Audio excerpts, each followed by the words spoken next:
Hello students, good morning. This is your English class. Today we are going to study chapter number 5, verbs in English grammar. What are verbs? Let's have the definition first.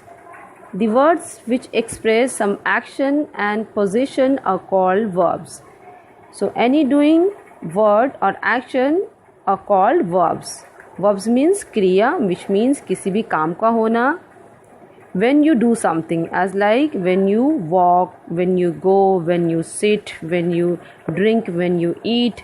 तो खाना, पीना, चलना, उठना, बैठना, ये सारे क्या हैं? एक्शंस हैं और इन्हीं एक्शन वर्ड्स को वर्ब्स बोलते हैं. Okay, for examples, go away from here, यहाँ से जाओ. So here in this example, go word is verb because it's showing the action. Anu sits in front of the teacher. Anu teacher के सामने बैठती है. Sits, बैठना, it is an action, so it is called a verb. Okay, let's go further to see the kinds of verbs.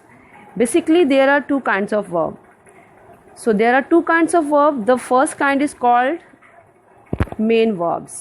दो तरह के verbs होते हैं. पहला main verbs, दूसरा auxiliaries. पहला main verbs, let's see what are main verbs. The words which express something being done or something being possessed are called main verbs. Which means main verbs वही verbs हैं जिनकी forms होती है. Which means जो main action हो रहा है उसी को main verb बोलते हैं. As like they fly the kites in the morning. So here the word fly is showing the main action that is being done here. Correct? So fly word here is a main verb. We have three forms of verb of main verbs. Respect your elder. Now here the word respect is also a main verb because it's showing the main action in the sentence. The old man began to breathe. Now here began and breathe, both these are main verbs because they are suggesting the main action what is going on. As like the old man began. Now begin is the past form of the verb begin and breath is the first form. So both these are main verbs in these sentences. Let's go further to see that what is the second type of verb. Second kind of verb is called auxiliaries. The words which help the main verbs to complete their sense are called auxiliaries. So simply ऐसे words जो main verbs की help करते हैं sentence में, उस sentence के sense को complete करने के लिए, पूरा करने के लिए उन्हीं words को auxiliaries या फिर helping verbs भी कहते हैं. Okay?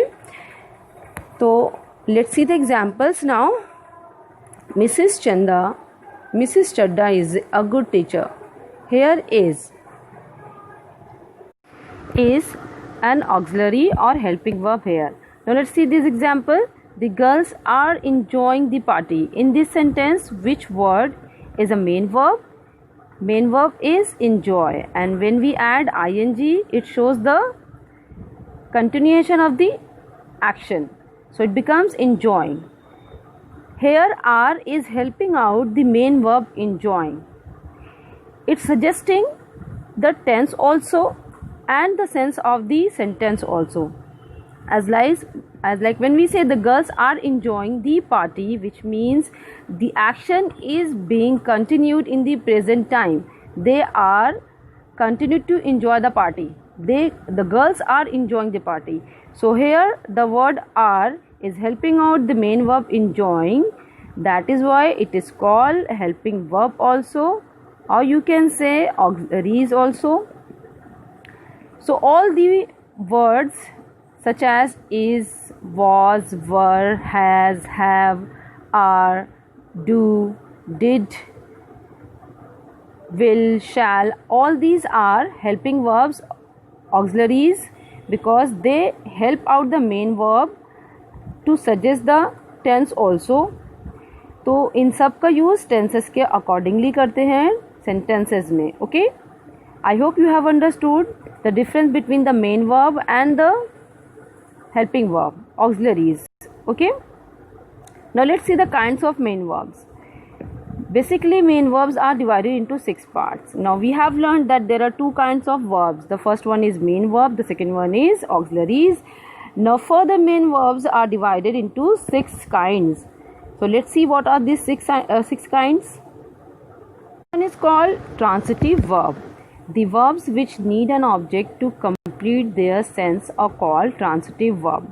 So ऐसे verbs जिनमें ऑब्जेक्ट की ज़रूरत पड़ती है सेंटेंस के सेंस को कंप्लीट करने के लिए उन वर्ब्स को ट्रांसिटिव वर्ब बोलते हैं.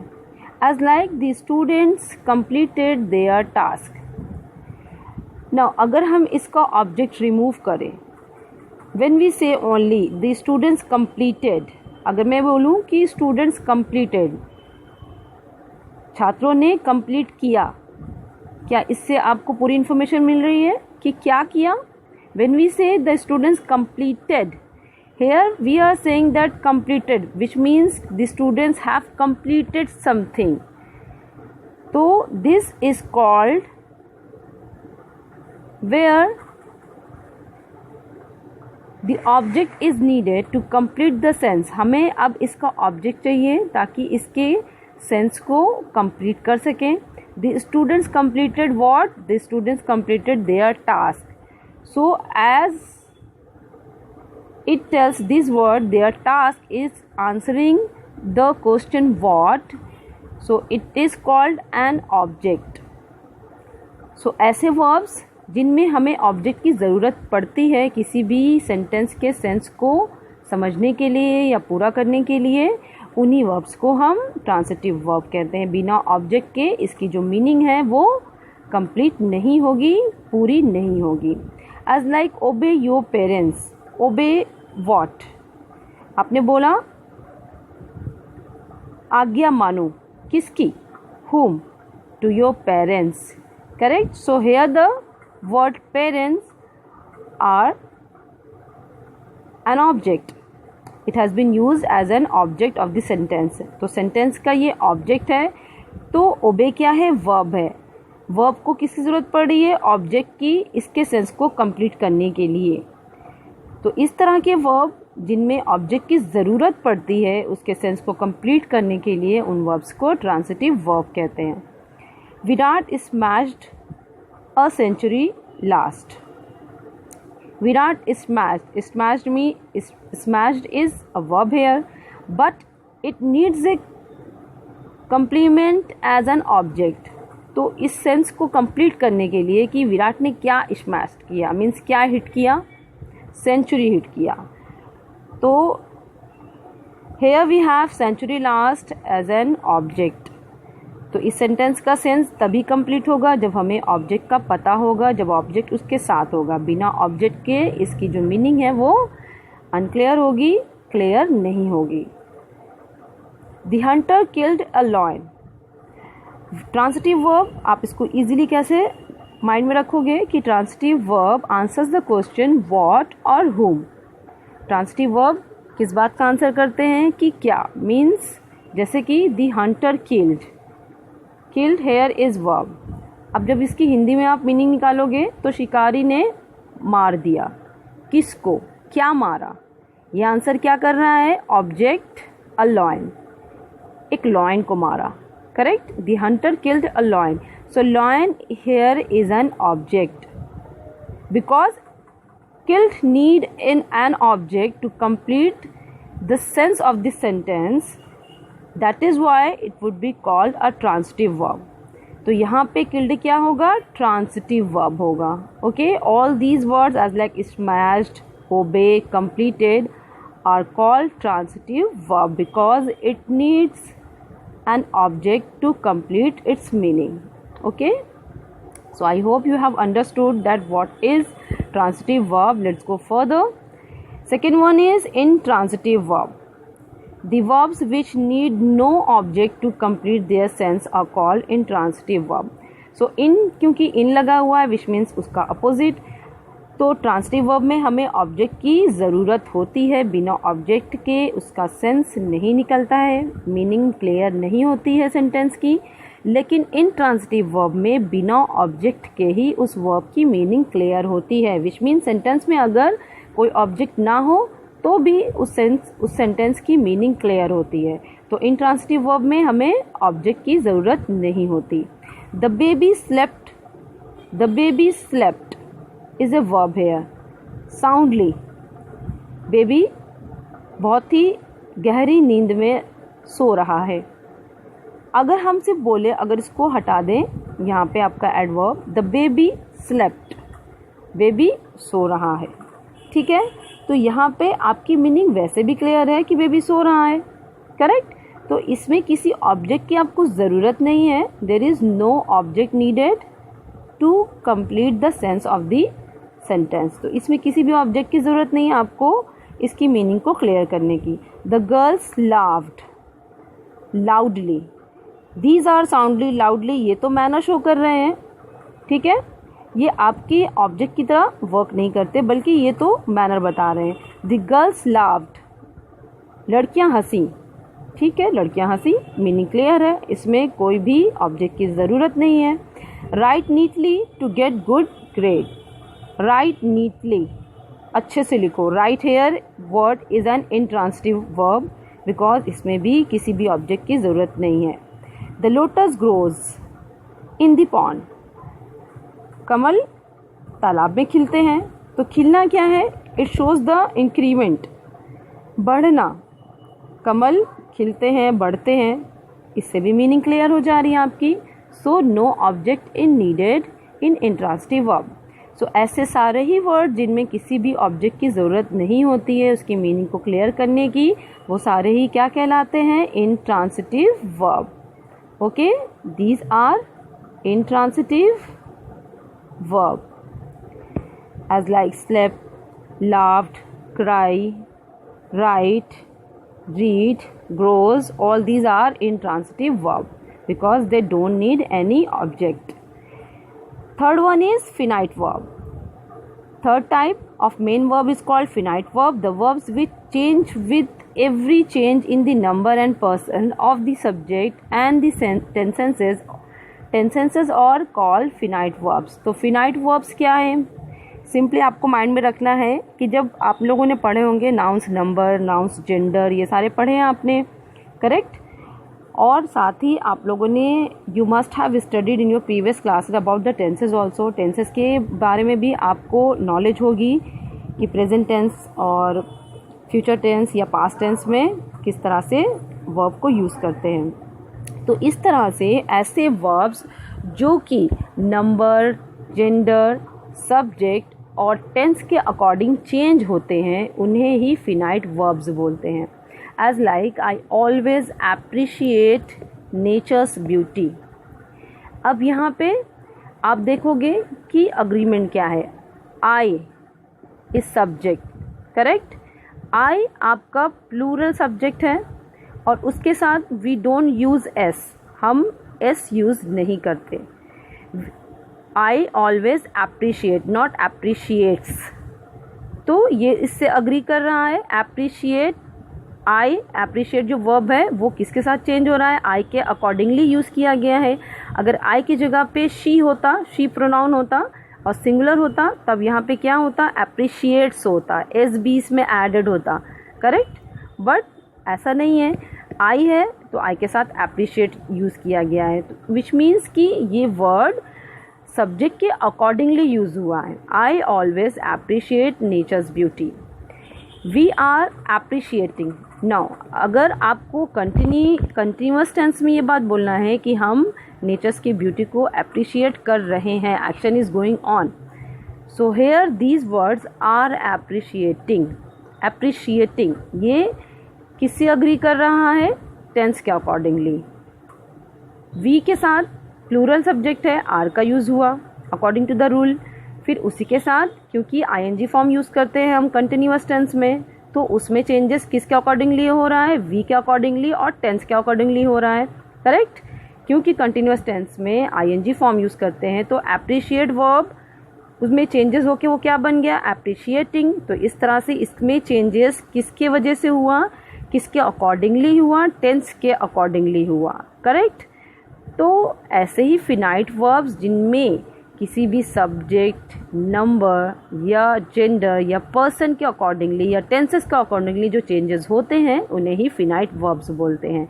As like shall be appreciating, we shall be appreciating, future continuous tense, be shall be appreciating.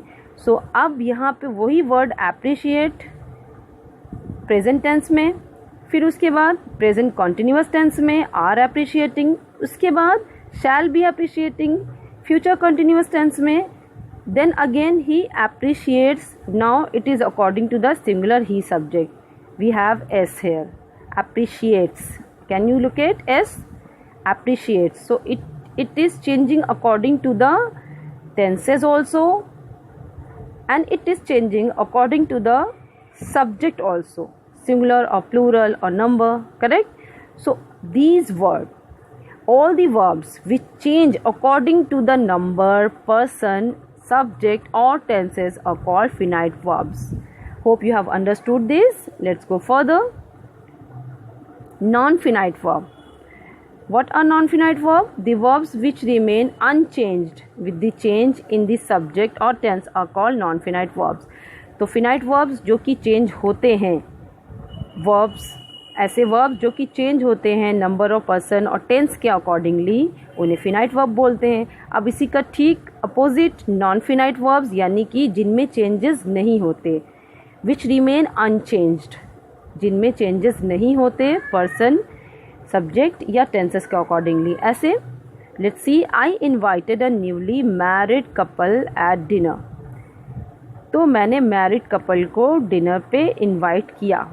यहाँ पे मैरिड ये क्या है, वर्ब है, okay, married verb third, verb की पास्ट टेंस। तो यहाँ पे क्या है, ये वर्ड, अब आगे देखते हैं इसको समझने के लिए नेक्स्ट एग्जाम्पल में। She will invite A newly married couple at dinner, she will invite newly married couple. यहाँ पे अगेन मैरिड वर्ब यूज़ किया गया। पहला सेंटेंस क्या, मीनिंग क्या है कि मैंने मैरिड कपल को डिनर पे इन्वाइट किया। दूसरा सेंटेंस क्या है, शी विल इन्वाइट, वो इन्वाइट करेगी। पहला सेंटेंस किस टेंस में है, पास्ट टेंस में है, इन्वाइटेड। दूसरा सेंटेंस विल इन्वाइट किस टेंस में है, फ्यूचर टेंस में, करेक्ट। तो इस तरह से आप देख रहे हो मैरिड पास्ट टेंस में भी सेम है, मैरिड वर्ब फ्यूचर टेंस में भी सेम तरीके से लिखा गया है, which means the verb married is remain unchanged, ये चेंज नहीं हो रहा है और इसकी मीनिंग भी क्लियर है। तो इस तरह से ऐसे वर्ब जो कि चेंज नहीं होते हैं नंबर, पर्सन, सब्जेक्ट या टेंसेस के अकॉर्डिंगली, उन्हें नॉन फिनाइट वर्ब्स बोलते हैं। Okay, let's go further. Fifth one is called regular verbs. The verbs which take suffixes ed or t in changes of their forms are called regular verbs. तो regular verbs ऐसे verbs जिनमें suffixes ed या t लगते हैं। Suffixes क्या होते हैं, suffixes वो वर्ड्स होते हैं जो किसी भी वर्ड में एंड में लगा करके उसकी मीनिंग को चेंज करते हैं। ed सफिक्स मीन्स वर्ड के जो एंड में ऐड करते हैं। ये सिंपली आपके वो वर्ब्स होते हैं जो कि पास्ट पेज तीनों फॉर्म्स में यूज़ किए जाते हैं। जैसे कि प्रेजेंट में tie, we have tied here, तो दोनों में ही आप देख रहे हो ed सफिक्सेस ऐड किया गया है। Called ed suffixes we have added into to the call word. Invited, admired, selected, feared, lent, T, educated, desired। तो ऐसे वर्ब्स जिनमें सफिक्सेस ed या t चेंज होके लगते हैं, उनके फॉर्म्स को चेंज करने के लिए ये फॉर्म्स कौन से बिल्डअप करते हैं, पास्ट और पास्ट पार्टिसिपल, यानी कि सेकेंड और थर्ड फॉर्म। करेक्ट। तो इन्हीं वर्ब्स को हम रेगुलर वर्ब्स कहते हैं। Now let's see irregular verbs. The verbs which are completely changed in their forms are called irregular verbs. जब भी आप 3 forms of verbs पढ़ते हो तो उसमें आपने लर्न किया होगा इससे पहले भी प्रीवियस क्लासेस में कि कुछ तो आप ed लगा करके सेम टू सेम होते हैं सेकेंड और थर्ड फॉर्म उसकी, जैसे कि आपने अभी पढ़ा ऊपर completed, completed, ये दोनों ही फॉर्म्स में एज लाइक सेकेंड फॉर्म और थर्ड फॉर्म में होते हैं सेम टू सेम, तो इसीलिए उनको रेगुलर वर्ब्स बोलते हैं। लेकिन इर्रेगुलर वर्ब्स, बहुत सारे ऐसे वर्ब्स आपने पढ़े होंगे जिनकी पास्ट यानी कि सेकेंड फॉर्म और थर्ड फॉर्म ये कम्प्लीटली चेंज होते हैं, मीन्स उस रोल को फॉलो नहीं करते कि जिसमें ed या t लगता है। Let's see as like eat, ये चेंज होके क्या हो जाएगा, पास्ट में इसको बोलेंगे ate and then in third form it will be called eaten. Okay, इसको समझने के लिए आप यहाँ पे सेकेंड लिख सकते हो so that you can understand it better. ये वही होता है 3 फॉर्म्स ऑफ वर्ब्स, आपने इस प्रीवियस क्लास में पढ़े होंगे, फर्स्ट सेकेंड थर्ड फॉर्म, इससे इजीली आप समझ जाओगे। तो ड्राइव, ड्रोव, ड्राइव इन, आप लोगों ने इसको लर्न भी किया होगा as a table. Speak, spoke, spoken, throw, threw, thrown. तो आप देख रहे हो कि ये सारे वर्ड्स कम्प्लीटली चेंज हो रहे हैं और फॉर्म्स मीन्स इनकी फॉर्म्स भी चेंज हो रही है, throw, threw, throne.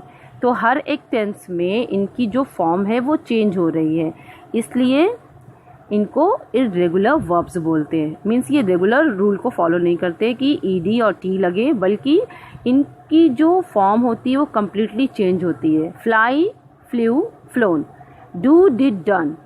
Okay, give, gave, given, see, saw, seen, begin, began, begun, freeze, froze, frozen. So all these verbs are called irregular verbs because they are completely changed in their forms. Okay, I hope you have understood everything. I'll see you next class. Thank you.